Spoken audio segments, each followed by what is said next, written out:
बिस्मिल्लाहिर्रहमानिर्रहीम सुभान अल्लाह व बिहम्दिही सुभान अल्लाहिल अज़ीम अस्सलातु वस्सलामु अलैका या सय्यदी या रसूलल्लाह व अला आलिका व सहाबिका या सय्यदी या हबीबल्लाह। अस्सलाम वालेकुम, कैसे हैं आप सब? आई होप सब ठीक होंगे। आज मैं बहुत एक्साइटेड हूँ, आप लोगों के साथ मैं शेयर करने जा रही हूँ कि मेरे हस्बैंड ने मुझे बर्थडे पे जो गाड़ी गिफ्ट की थी, आज मैं कह लें कि पहला दिन है, मैं उसको चलाऊंगी। वो सिर्फ नाम की मेरी गाड़ी है, जब से ली है 2-3 माह हो गए हैं, तो मैंने अभी तक उसको खुद ड्राइव नहीं किया। मेरी बेटी जो है वो यूज़ करती है उसको, तो मैं आज फर्स्ट टाइम उसको ड्राइव करूंगी। और मैंने चूँकि मैनुअल गाड़ी चलानी सीखी है और ऑटोमेटिक पे मैं नहीं बैठी, सुना है कि मैनुअल जिनको आती है उनके लिए ऑटोमेटिक हलवा ही होती है। तो चलिए देखते हैं कि हलवा आज कैसा बनता है। तो मेरे हस्बैंड जो है, मैं उनके साथ जा रही हूँ, वो मुझे आज सिखाएंगे कि मैं ऑटोमेटिक कैसे चलाते हैं जी। और एक और बात ये कि आज हम मुझे साथ वो ड्राइविंग भी सिखाएंगे। छोटा सा काम है जो हमने करना है, करने के लिए जा रहे हैं। और साथ ही हम रास्ते में बात करेंगे मुहर्रमुल हराम पे, तो कौन बात करेगा ये एक सरप्राइज़ है। तो चलें फिर चलते हैं जी जनाब। तो मैं जा रही हूँ गाड़ी की तरफ और मैं दिखाती हूँ आपको अपनी कार। ये जनाब मेरी गाड़ी रेड एंड वाइट में हसलर है, मुझे बहुत पसंद थी। अल्लाह ताला मेरे हस्बैंड के रिस्क में बेपनाह इजाफ़ा फरमाए, आमीन।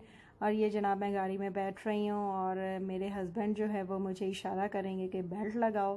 पहले तो मैं बेल्ट शर्ट लगा के और गाड़ी में बैठ गई हूँ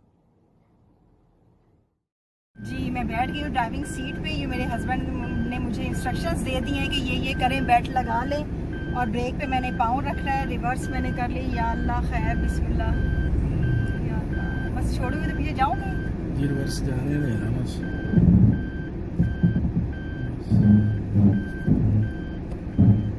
दूसरी तरफ काटे आप, चलो जाने दो। अभी आप देखेंगे कि मुझे कितनी डांट पड़ेगी। अब क्या करना है, पीछे जाने दो, जाने दे पीछे,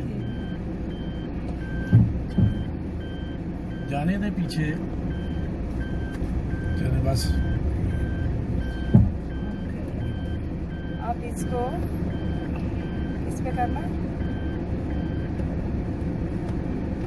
ड्राइव पे डी पे, तो आप बताएंगे तो होगा ना। बिस्मिल्लाह बिस्मिल्लाह। ये बिल्कुल नहीं लगता कि मैंने कभी मैनुअल भी चलाई हो। ठीक, ओके, अच्छे से। बिस्मिल्लाहिर्रहमानिर्रहीम सुब्हानल्लाज़ी सख्खर लना हाज़ा व मा कुन्ना लहू मुक़रिनीना व इन्ना इला रब्बिना लमुनक़लिबून। और आगे ट्रक है और मैं ब्रेक लगा दूँ? नहीं, मार दो गाड़ी।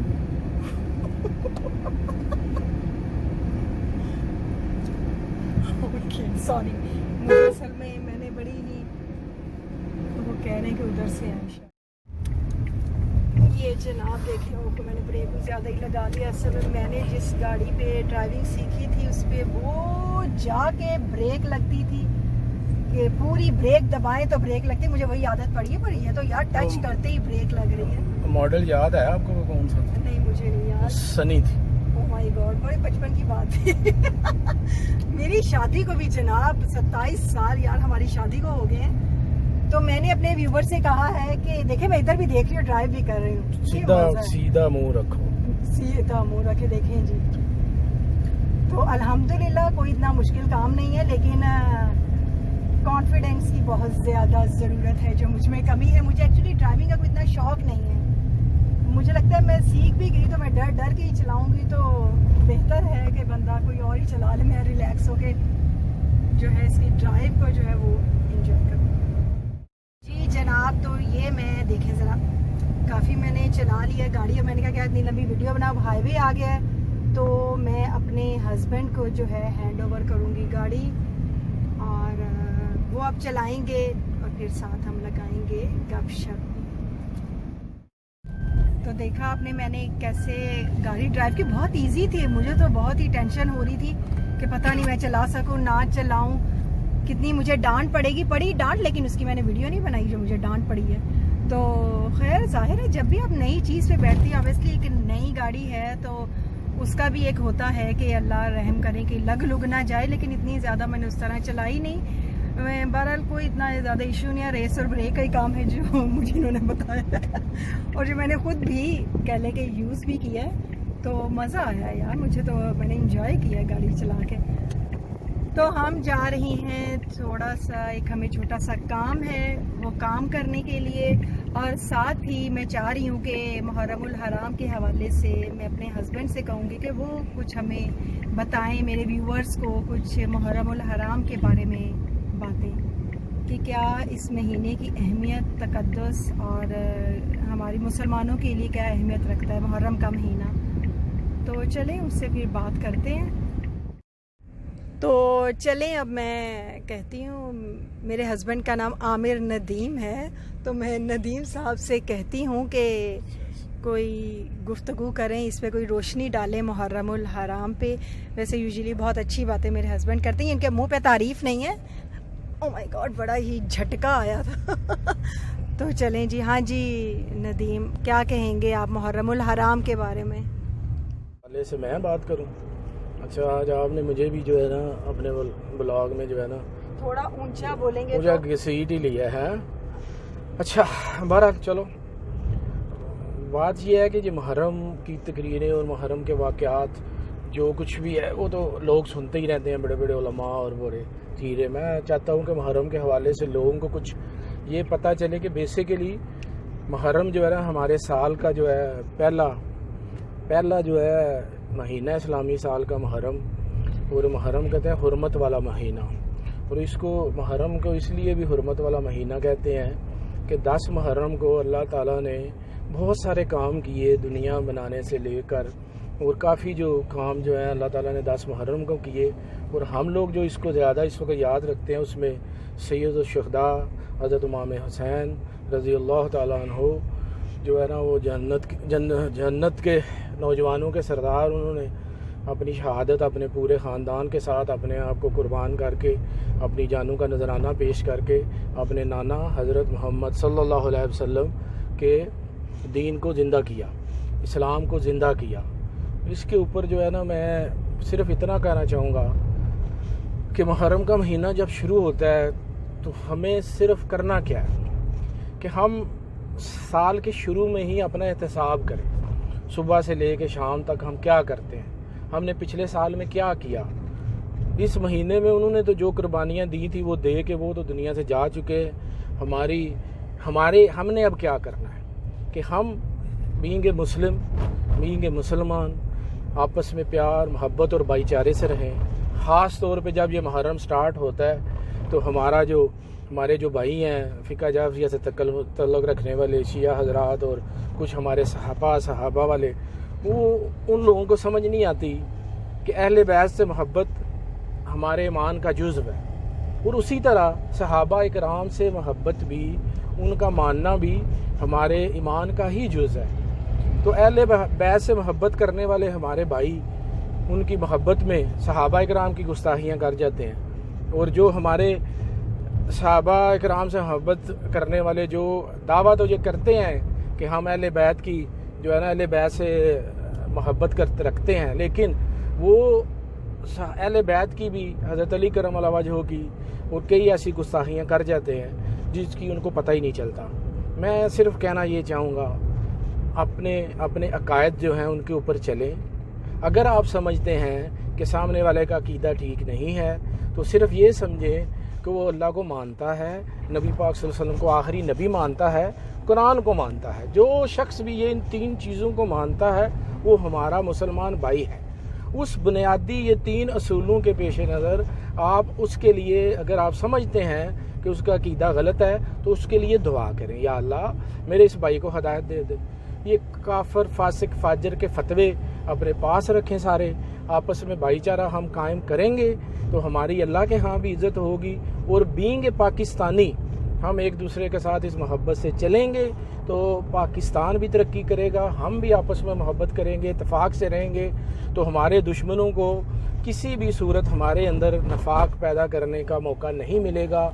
वो हम वैसे ही बटे हुए हैं, पहले हम बुनियादी तौर पे मज़हब और उसके फ़िरक़ों में बटे हुए हैं, फिर हम जो है ना ये सियासी जमातों के जो पॉलिटिकल जो वर्कर्स उनके वो डंडे हमने एक दूसरे के ऊपर उठाए हुए हैं। उसके बाद हम सुबाइयत के बुनियाद के ऊपर बटे हुए हैं। उसके बाद हम अपनी अपनी बरादरी अपनी अपनी लसानियत जो है ना उसके बुनियाद पे बटे हुए हैं। तो ये सब जो बंटवारे हैं उनको ख़त्म करके इस मुहर्रम के महीने में अल्लाह ताला से अहद करें कि हम अपनी चीज़ों को ठीक करके आगे बढ़ेंगे। अगर हम नमाज नहीं पढ़ते तो हम आज अहद करें अल्लाह ताला से कि आज से हम नमाज पढ़ना शुरू कर देंगे। नमाज फ़र्ज़ है और इस नमाज को आप किसी सूरत छोड़ नहीं सकते। हज़रत अली करमल्लाहु वजहू को फरमाते हैं कि आप दरिया में डूब रहे हैं, पानी में डूब रहे हैं, समुंदर किसी भी, तो आपकी ज्यों ऐसी इतनी गर्दन सिर्फ बाहर रह गई है तो आप समझें कि यार ये फ़लाँ वक़्त जो नमाज है वो उसका वक़्त गुजर रहा है। तो आप अपने डूबने को भूल कर अल्लाह अकबर कह के वो नमाज की नीयत कर लें। ये हाल था उनका। और हमारे नबी पाक सल्लल्लाहु अलैहि वसल्लम जब आखिरी अयाम में बीमार थे तो हज़रत बीबी आयशा रज़ी अल्लाह ताला अन्हा फरमाती हैं कि जो ही वो होश में आते तो पहला उनका जो सवाल होता था वो होता था मैंने नमाज पढ़ी है। जब वो हमारे प्यारे नबी पाक सल्लल्लाहु अलैहि वसल्लम ने अपनी नमाज को इस हद तक कायम किया कि अपनी उस बीमारी की हालत में, गशी की हालत में भी उन्होंने जब भी उनका होश आता तो वो नमाज का पूछते। और हज़रत बीबी आयशा रज़ी अल्लाह ताला अन्हा फरमाती हैं कि कई दफ़ा ऐसा होता कि एक लम्हा पहले वो नमाज पढ़ते बाकायदा इशारों से और थोड़ी ऐसे चंद लम्हों के बाद जब उनकी आंख खुलती तो वो फिर कहते नहीं मैंने नहीं पढ़ी, तो दोबारा पढ़ना शुरू कर देते। ये हमारे नबी पाक सल्लल्लाहु अलैहि वसल्लम का हाल था। मैं सिर्फ ये कहना चाहता हूँ हमारे इस्लाफ ने ये जो कुर्बानियाँ दी हैं, ये जो अपने खून बहा के जो इस इस्लाम को ज़िंदा रखा है, उसकी बुनियादी चीज़ें जो हैं, जो फ़राइज़ हैं, उनको हम अपनाएंगे तो फिर सुनते हैं और नफाफल और वाजिबात हैं। हमारा हाल ये है कि हम फ़राइज़ को छोड़ के वाजिबात और सुन्नतों के पीछे हैं और जो हमारे असूल दीन हैं, जो दीन के सूल हैं, उनको छोड़ के हम फ़ुरूयात के पीछे लगे हुए हैं। हम अभी तक दाढ़ियों की लंबाइयों, चौड़ाइयों और शलवारों की ऊंचाइयों में फंसे हुए हैं और दुनिया कहाँ की कहाँ पहुँच गई है। आप सूरह रहमान पढ़ें, आप कुरान पढ़ें, आपको अल्लाह ताला क्या कह रहा है गौर करो, फिक्र करो। और सूरह रहमान कहता है यार अल्लाह कहता है तुम्हें नज़र नहीं आता कि हमने ये दो कहानों वाले ऊँट कैसे बनाए हैं? तुम्हें नज़र नहीं आता ये सूरज कैसे निकलता है, चाँद कैसे गुरूब होता है? समुंदर की तहों में अल्लाह ताला कहता है हमने रंग छुपा रखे हैं। हमें कभी तलब ही नहीं हुई, हमें एक दूसरे को काफिर, फासिक, फाजिर कहने से कभी फुर्सत ही नहीं मिली। और वो मुसलमान जिसने पूरी दुनिया को इल्म दिया, वो हम था में ही जी रहे हैं, हमने ये किया था, हमने वो किया था, हमारे वो भाई हमने क्या किया है ये देखना है। हमारे पास हाल के अंदर कोई ऐसी चीज़ ही नहीं जो हम किसी को बता सकें कि हम ये हैं। तो ये मुहर्रम मनाने का असल मकसद ये है कि हम अपने उन सैयद और शहदा हज़रत इमाम हुसैन रज़ी अल्लाह ताला अन्हु की अपने पूरे खानवादे के साथ वो कुर्बानी कि उसके दौरान वो खून में नहाए हुए हैं, कोई जिस्म की जगह कोई ऐसी नहीं यहाँ तलवारों नेज़ों के निशान नहीं है। और वो क्या कह रहे हैं उनको कि मुझे नमाज पढ़ लेने दो। मैं कहना सिर्फ ये चाहता हूँ कि हम अपनी ज़िंदगी को इंजॉय करें। इस्लाम बिल्कुल भी ऐसा नहीं है जैसा ये मौलवी हमें बताता है। उस इस्लाम का जो हमारा नौजवान है वो डिस्टर्ब है कि यार ये भी हदीस पढ़ते हैं, ये भी कुरान की आयत पढ़ते हैं, वो भी कुरान की आयत पढ़ता है, वो भी हदीस पढ़ता है, हम जाएं तो कहाँ जाएं। वो बेचारा कन्फ्यूज है कि मैं क्या करूं, किधर जाऊं। उसको कन्फ्यूज करके रख दिया है इन मौलवियों, इन ठेकेदारों ने, इन जारादारों ने। तो आजकल के भी जो ये नौजवान हैं या जो भी ये करबला का जो वाकया है उसके बारे में जो सुनते हैं तो सिर्फ हम लोग सुनने की हद तक बस उसको करते हैं। वक्ती तौर पे जब हम सुनते हैं तो हमें उसका एहसास होता है कि उसके बाद भूल जाते हैं और भूल नहीं जाते। हमें उस चीज़ को हम अपनी जिंदगियों पे इम्प्लीमेंट ही नहीं करते हैं। सिर्फ सुनने की हद तक ना ऊपर से हम लोग, मैं अपनी समेत बात कर रही हूँ, हम लोग उन चीज़ों को अडॉप्ट नहीं करते हैं। बात तो ये है कि बुनियादी मतलब इस्लाम के लिए दी है ना, एक मजहब के लिए। बात ये है कि हजरत अली करमल्लाहु वजहू हमारे चौथे खलीफा थे। और मजे की बात ये है कि हमारे चार बीच में मैं वीडियो ले रही हूँ, बाद में मुझे डांटिएगा नहीं। क्यों मैं ले रही हूँ, गाड़ी चला रहा हूँ। देखिए जरा, मैंने कहा वो बातों में बिजी हैं तो मैं मौके का फ़ायदा उठाऊं और उनको भी अपने व्लॉग में शामिल करूं। तो बहुत मज़े की बातें करे। इस टाइम वो जोश में आए हुए थे, और जब बंदा बात कर रहा हो ना तो फिर दिल करता है कि जो जहन में आए वो बस बोलें। तो इसलिए मैं चाह रही थी कि आप मेरे हस्बैंड की बातें ज़रूर सुने। तो चलें कंटिन्यू करते हैं। सॉरी इंटरप्ट किया मैंने उन्हें, तो फिर से हम शुरू करते हैं। तो हाँ जी नदीम, आप क्या कह रहे थे? मैं कहना यही चाह रहा था कि बेसिकली इमामत जो है ना, इमामत उसका तकाजा ये होता है कि डू और डाई है, उसमें कंप्रोमाइज़ नहीं होता।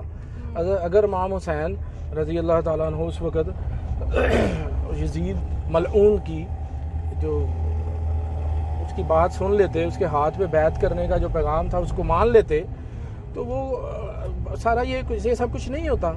लेकिन जो मज़े की बात ये है कि उनकी कुर्बानी की, कि वो छोटे से थे, बचपन से उनको पता था कि हमारे साथ ये होना है। आप मुझे बताएं, हम सिर्फ चीज़ों को बड़ा लाइटली ले लेते हैं, हम अपनी ज़िंदगी के ऊपर उनको एप्लीकेबल नहीं करते। वो कुर्बानियाँ, वो चीज़ें जो सलाह हमारे दे कर गए हैं, हम उनको कभी गौर ही नहीं करते कि ये छोटी सी बात है कि आप अपनी जान का नजराना दे रहे हैं, और वहाँ दे रहे हैं जाके जहाँ आपको बचपन से पता है कि आपके साथ ये होना है, और आप फिर भी अल्लाह ताला की रज़ा में इतने राज़ी हैं कि आप अपने हाथ नहीं उठाते। नबी पाक सल्लल्लाहु अलैहि वसल्लम अपने नवासों के लिए हाथ नहीं दुआ के लिए उठाते, इतने राज़ी हैं। एक दफ़ा हज़रत अली करम अल्लाह वजहो और अब हज़रत अबू बकर सिद्दीक़ रज़ियल्लाहु ताला अन्हु सफ़र में थे, करबला से गुजरे। जो ही करबला से गुजरे, हज़रत अली करम अल्लाह वजहो के आंसू टपक गए। हज़रत अबू बकर सिद्दीक़ रज़ियल्लाहु ताला अन्हु ने जब उनको देखा, आप सोच नहीं सकते कि सहाबाए किराम अहले बैत से कितनी मोहब्बत करते थे, और अहले बैत उनसे किस तरह उनकी इज्जत और तकरीम करते थे, जिस तरह नबी पाक सल्लल्लाहु अलैहि वसल्लम उनकी करते थे। यही चीज़ जो हमें समझ नहीं आ रही कि जब नबी पाक सल्लल्लाहु अलैहि वसल्लम ने फरमाया कि आप लोगों को कोई हक हासिल नहीं, ये मैं बुखारी की हदीस पढ़ रहा हूँ, जो उसका मफहूम ये है कि जब उन्होंने बना फरमाया कि मैं तुम लोगों को कोई हक हासिल नहीं कि तुम मेरे सहाब और मेरे सहाब को देखने वाले और मेरे असहाब को देखने वालों के बारे में कुछ कहो। अब इसमें कौन आ जाता है? सहाबाए किराम और उनको देखने वाले ताबी, और उसके बाद तबा ताबी। ये जिन लोगों को पता है इन चीज़ों का, वो मैं इनकी आसानी के लिए कि जिसने नबी पाक सल्लल्लाहु अलैहि वसल्लम के किसी भी सहाबी को देखा है, जिन्होंने अपनी आंख से नबी पाक सल्लल्लाहु अलैहि वसल्लम देखा है, वो सहाबी होते हैं। और उस सहाबी को देखने वाला जो होता है उसको कहते हैं ताबी, और जो उस ताबी को, जिसने उस सहाबी को देखा है, जिसने अपनी आंख से, ज़ाहिरी आंख से नबी पाक सल्लल्लाहु अलैहि वसल्लम को देखा है, उसको कहते हैं तबा ताबी। तो यहाँ तक तबा ताबी को देखा है, उनको कहते हैं तबा ताबी, कि उन्होंने उस शख्स को देखा है जिस शख्स ने नबी पाक सल्लल्लाहु अलैहि वसल्लम को अपनी ज़ाहिरी आंख से देखा है, सहाबी रसूल। उसकी इतनी अहमियत है तो उसको देखने, जिसने उस सहाबी को देखा है, उसको देखने वाले को तबा ताबीन कहते हैं। ये यहाँ तक जो था वो नबी पाक सल्लल्लाहु अलैहि वसल्लम क्लियर कट मना फरमा गए कि तुम लोगों को हक हासिल नहीं। इसलिए हमें अपनी ज़बानों को बंद रखना चाहिए, कंट्रोल। कौन क्या था, कौन क्या है, अल्लाह पे छोड़ दे। आप अपने कायद को लेके चलें और दूसरों के कायद का एहतराम करें। अल्लाह ताला कुरान में अपने बारे में कह रहा है, कहता है कि जो अगर वो तुम्हारे खुदाओं को बुरा किसी को बुरा भला कहने की, किसी के खुदा को, जो दुनिया का झूठा खुदा है, जो जिनको हम बुत परस्त, ये बुत कहते हैं, उसको अगर तुम बुरा भला कहोगे, उसके बदले में अगर वो तुम्हारे रब को बुरा भला कहेंगे, तो इसमें तुम्हारा कसूर है। अल्लाह ताला कुरान में कह रहा है। फिर भी हमें समझ नहीं आती कि हम क्यों आपस में लड़ रहे हैं। इस वक्त इतनी अशद ज़रूरत है आपस में प्यार, मोहब्बत और भाईचारे की, कि जिसकी आज तक जो है ना, आगे जिस मकसद के लिए मुल्क बना है, जिस मकसद के लिए पाकिस्तान बना है, उस मकसद को आगे लेके जाना है। आपने उस मकसद को अल्लाह ताला ने लेके जाना है। हमारा काम क्या है कि हम उसमें कहीं ना कहीं हिस्सा डाल लें। मेरे शेख जो है वो कहते हैं, दुआ करते हैं, या अल्लाह तो हमसे कोई ऐसा काम ले ले जो हमारी मग़फ़िरत का बायस बन जाए। वो ये है कि आप उस काम में कहीं ना कहीं आपका हिस्सा हो, कि आपको वो मग़फ़िरत का बायस बन जाए। मसला सिर्फ ये है, बात लंबी हो रही है, लेकिन मैं कहना ये चाहता हूँ, ये मुहर्रम का महीना है, इसमें अपने सलाफ को याद करें जिस तरह आप उनको याद करना चाहते हैं। कोई ख़त्म दिला के याद करता है, कोई कुछ करके, लेकिन इसमें एक अहद करें कि अगर आप झूठ बोलते हैं, झूठ बोलना छोड़ दें। अगर आप दो नंबरियाँ करते हैं, करप्शन करते हैं किसी भी किस्म की, वो छोड़ दें। मुझे पता है, मेरे एक हिंदुस्तानी हाफ़िज़ थे, मुझे उनका नाम भूल जाता है हमेशा ही, वो कारी साहब, क्योंकि हम उनको कहते थे, छोटे छोटे में पढ़ते थे, उनकी वो बात मेरे यहाँ सीने पे लिखो, कहते थे, बेटा बात सुनो, अगर तुम किसी की माँ की इज्जत करोगे अल्लाह ताला तुम्हारी माँ की इज्जत करवाएगा। अगर तुम किसी की बहू बेटी बहन की इज्जत करोगे, तुम्हारी बहू बेटी बहन की इज्जत अल्लाह करवाएगा। अगर तुम किसी की बीवी के ऊपर बुरी नज़र नहीं डालोगे, अल्लाह ताला तुम्हारी बीवी को नज़र बद से बचाएगा। आप यकीन करें, जब तक आप इस तरह अपनी ज़िंदगी को गुजारते रहेंगे, अल्लाह ताला आपकी, आपके घर वालों की हिफाजत करेगा। इज्जत ज़िल्लत अल्लाह ताला के हाथ में है। अपना तल्लक अपने रब से कायम करें, नबी पाक सल्लल्लाहु अलैहि वसल्लम की मोहब्बत दिलों में जगाएं। ये दुनिया जिस तरह जी रहे हैं उसी तरह जिए। कोई बिल्कुल इस्लाम नहीं है कि वो कहता है जी आप बिल्कुल, आप देखें मैंने जीन शर्ट पैंट पहनी हुई है अल्हम्दुलिल्लाह, इससे पहनने से, कपड़ों के पहनावे, ये लबादे ओढ़ने से, ये गेटअप बनाने से कोई इस्लाम की खिदमत नहीं। असल चीज़ क्या है कि आप अंदर से क्या है, आपका बातिन क्या है। सिर्फ जाहिर को चमकाने से बातिन ठीक नहीं होता, बातिन को चमकाने से आपका जाहिर भी ठीक हो जाएगा। वो नज़र जो भी आ रहा है, लेकिन अगर आप, मेरे मुर्शिद फरमाते हैं, जो गली का सबसे कह लो आप, जिस तरह हम कहते हैं यार बड़ा बदमाश है गली का, गुंडा आया तो फलाना टींगा, वो कहते हैं जो अच्छे लोग हैं, जो नमाज पढ़ रहे हैं, जो 5 वक्त की नमाज पढ़ते हैं, या बड़े नेकोकार हैं, नेक लोग हैं, उनसे हमारा क्या वास्ता। हमने तो वो उस मोहल्ले के उस बंदे के ऊपर काम करना है जिसको कोई गले नहीं लगाता, उसको गले लगाना है, उसको गले लगा के उसको चमकाना है, उसको चमका के सितारा बना के फिर मार्केट में फेंकना है, जाओ आप जाके चमको। ये है इस्लाम। और इसके अंदर आप अपने इस्लाफ पे गौर करेंगे तो ये जो हुकूक अल्लाह है ना, वो मामलात, हर बंदे का अपना अपना मामला है अल्लाह के साथ। आप यकीन करें, आपकी जो ऊंच नीच तकवा परहेजगारी है, वो जो नबी पाक सल्लल्लाहु अलैहि वसल्लम की हदीस है उसी के ऊपर है। किसी को भी, किसी गोरे को काले पे, किसी काले को गोरे पे कोई फोकियत हासिल नहीं, सिर्फ तकवा और परहेजगारी, उसके ऊपर आपकी ऊपर नीचे होगा आपका दर्जा, और वो मामलात हैं। आप मोहब्बत करना शुरू करें। मौला अपना वारिस साहब थे हमारे, जो सही जो इंडिया में है उनका, उनसे किसी ने पूछा कि आपने अल्लाह ताला को कैसे पा लिया, तो उन्होंने फरमाया, उन्होंने कहा 3 असूल हैं ज़िंदगी में अपना लें। मैं ये आखिरी बात करके वाइंड अप करता हूँ। उन्होंने कहा पहला असूल मोहब्बत, दूसरा असूल मोहब्बत, उन्होंने कहा तीसरा मोहब्बत। आप यकीन करें, आप अपने अंदर मोहब्बत पैदा करें, एक दूसरे के लिए मोहब्बत करें, आपको जीना आसान हो जाएगा आपका। आप मोहब्बतें बांटें। नबी पाक सल्लल्लाहु अलैहि वसल्लम क्या किया था उन्होंने, वो बद्दू जो उस वक्त कहते थे जी कि सबसे मुश्किल कौम थी उस वक्त, जिनको नबी पाक सल्लल्लाहु अलैहि वसल्लम ने इतनी मोहब्बत दी, इतनी मोहब्बत दी कि वो हर वक्त तैयार रहते थे कि हम किस तरह अपनी जानें कुर्बान हो। मुंह से निकलता था नबी पाक सल्लल्लाहु अलैहि वसल्लम के, वो अमल करने के लिए तैयार बैठे होते थे। क्यों? इतनी मोहब्बत नबी पाक सल्लल्लाहु अलैहि वसल्लम ने उनको दी। वो सारा खेल मोहब्बत का है, और हमने एक दूसरे से मोहब्बत करनी छोड़ दी है। इसी वजह से हम जो है ना जलीलो हवार हो रहे हैं। बाकी मैं सिर्फ ये बेसिकली मुहर्रम के हवाले से, आप सब कुछ सुनते हैं, वाक़यात भी सुनते हैं, मैं कहना ये चाहता था, ये साल का पहला महीना है, ये शुरुआत है, इसमें अपना अपना एहतसाब करें, अपनी चीज़ों को देखें और दूसरों को खुश रहें, दूसरों को खुश रखें, और अपनी चीज़ों को ठीक करके आज अल्लाह ताला से याद करें कि हम लोग ये अपने सारे पिछले काम छोड़ के तो ये चलेंगे। अल्लाह ताला मुझे भी हिदायत दे, हम सब को हिदायत दे, अपना फजल अता फरमाए, और हम जो बातें करते हैं उन पे अल्लाह ताला हमें अमल करने की तौफीक अता फरमाए। बहुत शुक्रिया। असल में मैं अपनी मंजिल पे पहुंच गया हूँ, तो मैंने कहा जरा अभी ये तो हो गया जी नदीम साहब का इंटरव्यू। हाँ जी, तो ये मेरे हस्बैंड, क्या बात है, उन्होंने तो मुझे वीडियो भी बना, चूँकि वो बात कर रहे थे ना तो वो दिल से कर रहे थे, तो उन्हें उस तरह कह लें कि वो फील ही नहीं हुआ। अभी जब वीडियो मैंने बंद की तो कहते हैं यार मैं कुछ ज़्यादा ही नहीं बोल गया हूँ, मुझे तो पता ही नहीं चला बोलते हुए। तो मैंने कहा नहीं, आप अच्छा बोले हैं, मुझे तो बहुत अच्छा लगा, और हमेशा अच्छा लगता है उनकी बातें सुन के। तो मैं चाह रही थी, चूँकि मुहर्रमुल हराम का महीना शुरू हुआ है, और कह लें कि इस्लामी महीना हमारा नया साल कह लें कि शुरू हुआ है, तो मैं चाह रही थी कि मेरे हस्बैंड बात करें। तो मैं बहुत खुश हूँ, कोई प्लान नहीं था। अब यकीन माने कि हम गाड़ी में बैठे हैं, मेरी ड्राइविंग की वीडियो बना रहे जा रहे, तो बंद करने लगे, तो मैंने उनसे कहा, मैंने कहा कि वीडियो अगर मैं आपसे कहूँ कि आप मुहर्रम पे कुछ बात करेंगे तो आप कर लेंगे? तो कहते हैं चलो ठीक है, कर लूँगा। तो वो चले, अच्छा हो गया, अच्छी बातें बहुत की, अल्लाह ताला हमें अमल की तौफीक अता फरमाए। तो जिन्हें मेरा ये व्लॉग जो है, ये मेरी वीडियो जो है अच्छी लगी हो तो वो ज़रूर इसको लाइक करें, शेयर करें, और जो मेरे चैनल पे नए हैं वो मेरे चैनल को ज़रूर सब्सक्राइब करें, बेल आइकन को क्लिक ज़रूर करें ताकि हर नई आने वाली वीडियो उसकी अपडेट आपको मिलती रहे। इसके साथ ही मुझे इजाज़त दें, अपना बहुत ख्याल रखें और दुआओं में याद रखिएगा। अल्लाह हाफ़िज़।